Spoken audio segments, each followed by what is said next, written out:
बिस्मिल्लाहिर्रहमानिर्रहीम। आज की वीडियो में मैं आपको types and techniques of planning के बारे में बताऊंगा। सबसे पहले मैं आपको प्लानिंग के बारे में बताऊं कि प्लानिंग क्या चीज़ है। Planning is the process that involves the determination of future course of action, that is why an action to be taken, what action to be taken, how an action to be taken, and when an action to be taken। मतलब इसका क्या है कि planning एक process है कि जिसमें हम डिटरमिन करते हैं कि क्यों एक काम करना है, क्यों एक स्टेप लेना है, कब लेना है, कैसे लेना है, कहाँ पे लेना है। तो ये सब जब हम करके एक स्टेप लेते हैं तो इट मीन्स कि हमने प्लान करके लिया हुआ है। तो मैं अभी टाइप्स ऑफ प्लानिंग के बारे में आपको बताऊंगा। तो मैंने इसको डिफरेंट उसमें डिवाइड किया है टाइप्स ऑफ प्लानिंग्स को। तो फर्स्ट मैंने नेचर वाइज किया है, ड्यूरेशन वाइज किया है, लेवल्स वाइज किया है और यूज़ वाइज किया है। तो फर्स्ट मैं आपको टाइप्स ऑफ प्लानिंग में नेचर वाइज बताऊंगा। तो nature wise there are two types of plannings, formal and informal plannings. तो फॉर्मल प्लानिंग किसे कहते हैं कि फॉर्मल जो है, लफ्ज़ फॉर्मल का मतलब है ऑफिशियल। मतलब ये है कि वो प्लान जो ऑफिशियल लेवल पे ऑफिशियली बनाया जाता है, तो that planning is called as formal planning. क्या मतलब है कि जो भी प्लानिंग ऑफिशियल लेवल पे की जाती है तो that planning is called as formal planning. अगर किसी काम के करने को लिख लिया जाए कि मैं ये काम या हम ये काम ऐसे ऐसे करेंगे, इस टाइम पे हमने ऐसे ऐसे स्टेप उठाएंगे, तो अगर we reduce it into writing, अगर हम इसको लिखने में ले आएंगे तो this planning will be called as a formal planning. मतलब क्या है कि हमने फॉर्मेलिटी पूरी कर ली है, उसके जो इम्पोर्टेंट एलिमेंट्स हैं, जो हमने फ्यूचर में क्या क्या लेने हैं, उनको मैंने लिखने में मतलब लिख ली है अपने साथ, कैसे ऐसे मैं करूँगा। फॉर्मल प्लानिंग उस वक्त करते हैं जब किसी काम के करने में बहुत से सारे एक्शंस एक साथ लेने होते हैं। मतलब क्या है, बहुत सारे एक्शंस कि हमने कब शुरू करना है, कैसे शुरू करना है, किस टीम के साथ शुरू करना है, टीम को सेलेक्ट कैसे करना है, उनकी रिक्रूटमेंट कैसे करनी है, कितने फंडिंग के साथ शुरू करना है उसको, और कहाँ पे शुरू करना है, कितने लोगों के साथ, कि कौन से लोगों के लिए करना है, कौन सी जगह के लिए करना है। तो इसमें बहुत सारी चीज़ें इकट्ठी होती हैं, तो वो देख के, परख के, सोच समझ के की जाती हैं। तो therefore this type of planning is called as formal planning. While दूसरी है इनफॉर्मल प्लानिंग। इनफॉर्मल प्लानिंग में क्या है कि इसमें कोई लिखाई शिकाई नहीं होती है। मतलब लिखा नहीं जाता है कि यार हम ये करना है, वो करना है, जो भी करना है, बस डायरेक्ट शुरू करते हैं, बस पहले से बैठ के डिस्कस करते हैं और उसको फिर शुरू कर देते हैं। लेकिन ये प्लानिंग जो है, इसमें प्लानर्स और जो करने वाले होते हैं, ये प्लानिंग उनके दिमाग में मौजूद होता है। मतलब लिखाई में नहीं लाते हैं इनफॉर्मल प्लानिंग को, लेकिन उसके जहन में मौजूद होता है कि हाँ, हमने इस वक्त ये स्टेप जो है ये उठाना है, ये स्टेप जो है ये हमने करना है। ठीक है। तो ये इनफॉर्मल प्लानिंग जो होती है, ये फॉर्मल प्लानिंग बड़े लेवल के कामों के लिए होती है, वाइड स्कोप के कामों के लिए होती है। वाइल इनफॉर्मल प्लानिंग जो होती है वो छोटे लेवल के कामों के लिए और कम स्कोप वाले कामों के लिए होती है। दूसरी जो टाइप ऑफ प्लानिंग है, that is duration wise type of planning. तो उसमें शॉर्ट टर्म है और लॉन्ग टर्म है। शॉर्ट टर्म प्लानिंग उसको कहते हैं कि वो प्लानिंग, उस तरह की प्लानिंग जिसमें सरमाया कम यूज़ होता हो, मैन पावर कम यूज़ होता हो, उसका स्कोप कम हो, लिमिटेड एरिया के लिए हो, एक ख़ास किस्म के लोगों के लिए हो। तो इस टाइप ऑफ प्लानिंग के लिए, इसके लिए जब प्लानिंग होती है तो this type of planning will be called as short term planning.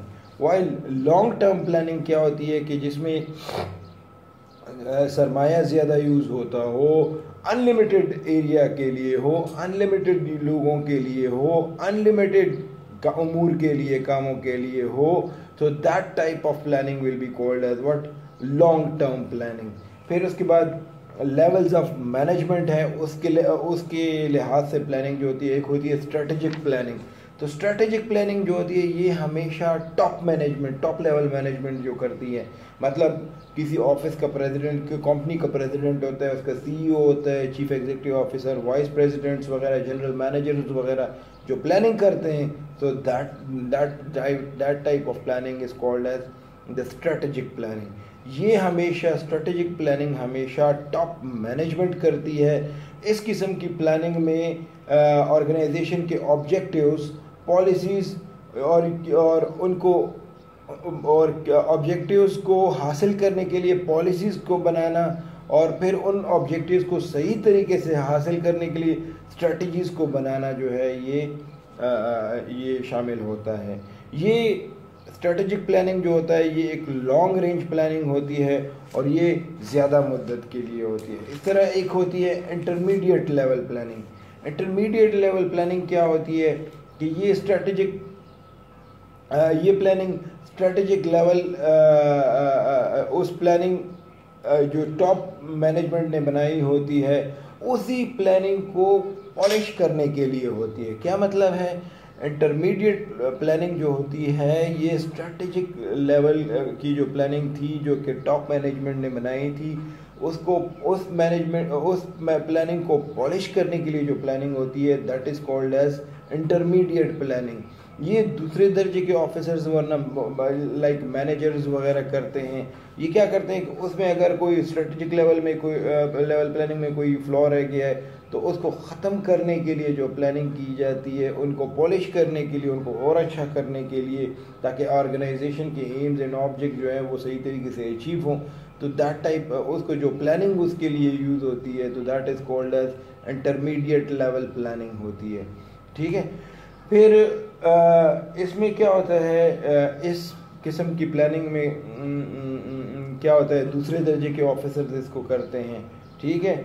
और वो जो स्ट्रेटजिक प्लानिंग होती है उसको क्रिटिकली लुक करते हैं और अवेलेबल रिसोर्सेज में जो क्या करते हैं वो काम को ख़त्म करने की कोशिश करते हैं इसमें। थर्ड जो है ये ऑपरेशनल प्लानिंग है। ऑपरेशनल प्लानिंग क्या है कि इस किस्म की प्लानिंग में कोई तहकीक वगैरह नहीं होती है, जो काम या बिजनेस चल रहा होता है बस उसी तरह ही उसको चलाने देते हैं। मतलब 10 लोग एक काम कर रहे हैं तो 10 लोग ही करेंगे, ये नहीं है कि 12 कर देंगे या 8 कर देंगे, कम करके 8 कर देंगे। पैसा अगर उन पर 1 करोड़ लग रहा है, ये नहीं है कि 1 करोड़ 20 लाख हो जाएगा या 80 लाख हो जाएगा, इस तरह नहीं होगा। बस जितने पैसों में जिस जगह पे जितने लोग उसको काम कर रहे हैं, जितना काम कर रहे हैं, जिस तरह काम कर रहे हैं उसी को ही करने देने को फिर ऑपरेशनल प्लानिंग कहते हैं। मतलब बग़ैर किसी तब्दीली के एक प्लानिंग को जारी रखने को कहते हैं ऑपरेशनल प्लानिंग। इस तरह लास्ट में क्या है कि यूज़ है कि यूज़ में क्या है कि उसमें इसमें भी 2 टाइप्स है प्लानिंग्स की। The first one is standing planning, कि इसको कहते हैं रूटीन प्लान। क्या कहते हैं? रूटीन प्लानिंग भी कहते हैं। ये वो किस्म की प्लानिंग है जो बार बार यूज़ होती है। स्टैंडिंग प्लानिंग मीन्स कि वो किस्म की प्लानिंग जो बार बार यूज़ होती है, रूटीन प्लानिंग होती है, that is called as standing planning. ये लॉन्ग रेंज प्लान की एक किस्म है। ये क्या है? ये लॉन्ग रेंज प्लान की एक किस्म है और ये रूटीन में पाई जाती है और ये बार बार जो है ये यूज़ होती है। इसके साथ दूसरी लास्ट जो टाइप ऑफ प्लान जो मैंने यहाँ पे आपको बताना है that is single use plan. Single use plan क्या मतलब है? मतलब अभी मैंने आपको बताया स्टैंडिंग प्लान जो कि बार बार यूज़ होता है वो प्लान, लेकिन अभी मैं बता रहा हूँ सिंगल यूज़ प्लान जो कि 1 टाइम यूज़ होता है। ये वो प्लानिंग है जो किसी एक वक्त यानी ख़ास वक्त के लिए, ख़ास मौके के लिए, ख़ास टाइम के लिए, ख़ास जगह के लिए और ख़ास किसी फंक्शन के लिए यूज़ होती है और ख़ास बजट में यूज़ होती है या कोई एक प्रोजेक्ट में यूज़ होती है और फिर उसका कोई अमल दखल नहीं होता है, काम नहीं होता है। तो this type of planning is called as single use plan. तो मैंने आपको इस वीडियो में जो है वो टाइप्स ऑफ प्लानिंग बताने की कोशिश की है। सबसे पहले मैंने आपको नेचर ऑफ प्लानिंग में उसमें 2 टाइप्स ऑफ प्लान बताएं, फॉर्मल प्लानिंग और इनफॉर्मल प्लानिंग। फिर उसके बाद ड्यूरेशन ऑफ प्लानिंग में मैंने आपको 2 बताएं, short term planning and long term planning. और लेवल्स ऑफ मैनेजमेंट के उस पे प्लानिंग के मैंने 2 बताए हैं, एक स्ट्रेटेजिक प्लानिंग है और एक इंटरमीडिएट प्लानिंग है, और एक उसमें थर्ड भी है ऑपरेशनल प्लानिंग। फिर यूज़ में मैंने आपको 2 टाइप ऑफ प्लानिंग बताए, स्टैंडिंग प्लान और single use plan. I hope this will help you इंशाल्लाह। Thank you.